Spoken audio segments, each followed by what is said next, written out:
Hello, everyone, and welcome to this edition of the Bree Sports Center. I'm your host, Bradford Ambrose. Alongside me, Chase Kiddy and Wayne Epps, Jr., sports editors. And Wayne, we're going to first talk about women's basketball. They played Richmond this past Sunday. They lost 70-66, and they are now 3-4. Talk about them. Right, they've been struggling a little bit of late. Tariq Hislop basically carried the team on her back.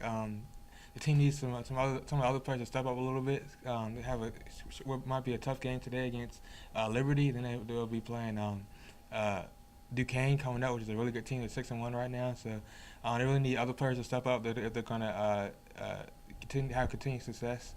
So that's what they need to do moving forward. All right, and this is actually what Kenny Brooks said after the press conference Sunday against Richmond.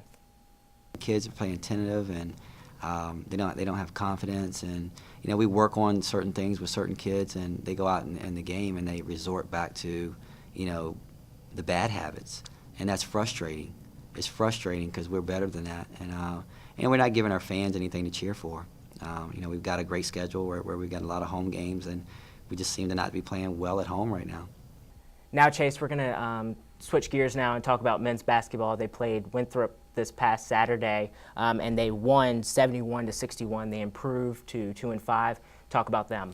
Yeah, rare early season win for the Dukes. They'd gotten a little bit mired in a lot of different stuff and couldn't really find a win, but Andre Semenov returned for the team. He got 17 points in 19 minutes. Pretty good production for somewhat limited time, but he's a senior. He's been here before. He knows how to play. We're actually going to take a look at some of the games that JMU will be playing in the remaining days of the semester and then while everybody's on break.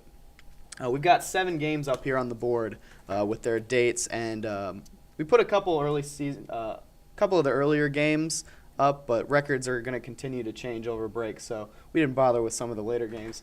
You can see earlier on there's 3 games to look for. East Tennessee State, which will have actually been played by the time you're watching this, but hasn't been played right now. That'll be Wednesday night, and you can check the JMU Sports page for the results of that game. Later on this weekend, they'll be playing Richmond. Very good team out of the Atlantic 10. They're 6-2 right now.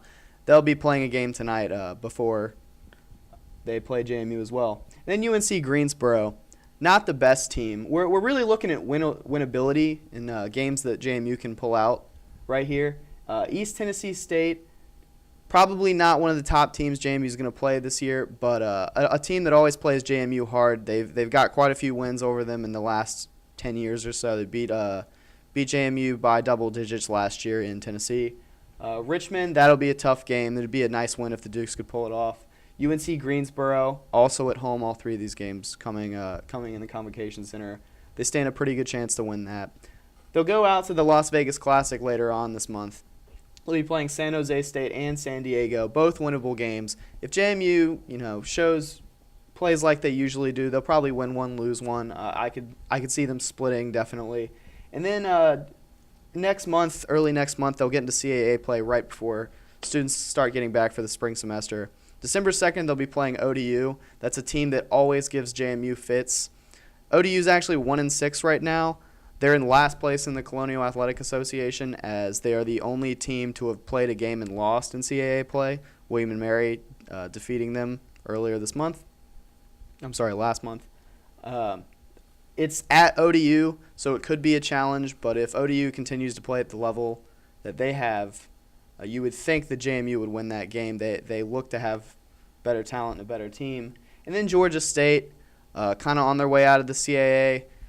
They're sitting around 500. That could be a toss-up game. So definitely some winnable games coming up in the next month or so. Matt Brady's squad at 2-5, but a lot of reasons for optimism for this team. All right, and let's go ahead and hear from Matt Brady after the win against Winthrop. Well, we're certainly eager to have gotten our first win here at home, and I think this is a step in the right direction in a lot of ways. There's certainly a number of things that we can get better at. Our guys know that we didn't play great, but we played, I thought, with enough energy. One of the things that's disappointing when you get up 18 or 20 like we did to not close the door on a team, any team. And we had an opportunity to close the door, and we made some mental mistakes that led to some easy baskets. and then I thought we finished the game a little stronger. Thanks, guys, for joining me once again, and happy holidays from everyone at The Breeze. Thanks for watching. I'm Bradford Ambrose.